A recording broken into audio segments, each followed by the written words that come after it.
حضور علیہ السلام نے ارشاد فرمایا، جس نے کسی شخص کی مصیبت کو دور کیا، کسی مومن کی تکلیف کو دور کیا، وہ بیماری تھی اس کے علاج میں مدد کی، اس نے کہیں جانا تھا سواری پہ بٹھا کے لے گیا، وہ بھوکا تھا اس کو کھانا کھلا دیا، اس کی جوان بچی تھی اور گھر کی دہلیز پہ بوڑھی ہو رہی تھی، اس نے شادی میں مدد دے دی، اس کی کوئی بھی تکلیف، کوئی بھی مصیبت جس میں وہ پھنسا تھا اس سے اسے نکالا۔ اللہ تعالیٰ اس کے لیے دنیا اور آخرت میں آسانیاں پیدا کرتا ہے۔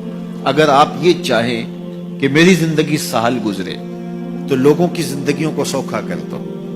بعض اوقات ہمارے رویوں سے لوگ اوکے ہوتے ہیں۔ ایک بندہ مجھے کہنے لگا کہ بڑی پریشانیاں ہیں، تو میں نے کہا اللہ کی مخلوق کے لیے آسانیاں پیدا کرو، تو اس نے کہا میں تو کسی کو کوئی تکلیف نہیں دیتا۔ میں نے کہا کہ آپ کے گھر کے سامنے گلی کتنی چوڑی ہے؟ تو وہ کہنے لگا 12 فٹ کی گلی ہے۔ تو میں نے کہا کہ آپ نے جو تھڑا بنایا ہے وہ کتنا آپ نے بنایا؟ کہتا 3 سیڑھیاں۔ تو میں نے کہا کہ یہ اللہ کی مخلوق کو تکلیف نہیں ہے؟ 12 فٹ کی گلی ہے، لوگوں کی بیچاروں کی کبھی گاڑیاں بھی گزرتی ہیں، جنازے بھی گزرتے ہیں، اور تم نے 3 سیڑھیاں اس گلی کے اندر رکھی ہوئی ہیں اور تم سمجھتے ہو کہ میں کسی کو تکلیف نہیں دے رہا۔ تم لمحہ لمحہ اللہ کی مخلوق کو تکلیف دیتے ہو۔ میں گزرا ایک گلی سے تو اچانک لائٹ چلی گئی تو میرا گھٹنا زور سے ٹکرایا تو زخمی ہوا۔ کتنے دن زخمی نہیں، پرانی بات ہے۔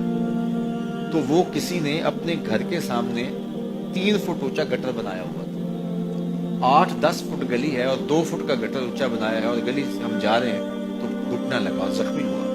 پتہ نہیں کتنوں کے زخمی ہوئے ہوں گے، کئی بیمار گرے ہوں گے، لیکن اس نے اس کو ہٹایا نہیں ہے، اس لیے کہ وہ سمجھتا ہے کہ گلی پر اتنا تو میرا حق ہے۔ ہمارے دین نے تو ہمیں کس قدر آسانیاں سکھائی ہیں، کس قدر سہولتیں ہمارے دین نے ہمیں دی ہیں، اور لوگوں کی جان سوکھی رہے، لوگوں کو تکلیف میں مبتلا نہ ہونے دیں، لوگوں کو اذیت میں مبتلا نہ ہونے دیں۔ میں تو یہ بھی دیکھتا ہوں کہ لوگ 12 فٹ کی گلی ہے اور اس کے اندر دکان ہے، تو سامنے اس طرف کا جو ہے وہ موٹر سائیکل کھڑا کر کے تو اندر سے جو ہے وہ کوئی چیز خرید رہے ہوتے ہیں، تو باہر سے کوئی بیچارہ آ کے ہارن دے رہا ہو، اب کھلو جا، کوئی نہیں ٹکا لی پہ۔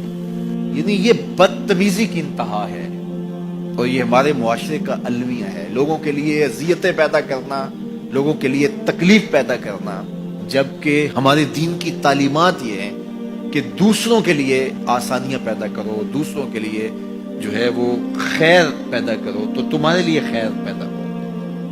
تو اس لیے فرمایا گیا کہ جس نے کسی شخص کے لیے آسانی پیدا کی تو اس کے لیے بھی آسانی پیدا ہوگی، لیکن صرف دنیا پہ نہیں ہوگی بلکہ اس کے لیے اس کے بدلے میں آخرت میں بھی آسانی پیدا ہوگی۔ تو یہ اگر ہم مزاج زندگی بنا لیں تو وقت نہیں لگتا کوئی اس پہ، تو اللہ تعالیٰ جل شانہ آسانیاں پیدا کر دیتا ہے۔ ویسے بھی آپ کسی کی دل جوئی کریں، کسی شخص کی مدد کریں، کسی کے لیے آسانی پیدا کریں محض اللہ کی رضا کے لیے، آپ کے اندر جو طمانینت اترے گی، جو ٹھنڈ پڑے گی، اس کا کوئی جواب ہی نہیں ہے۔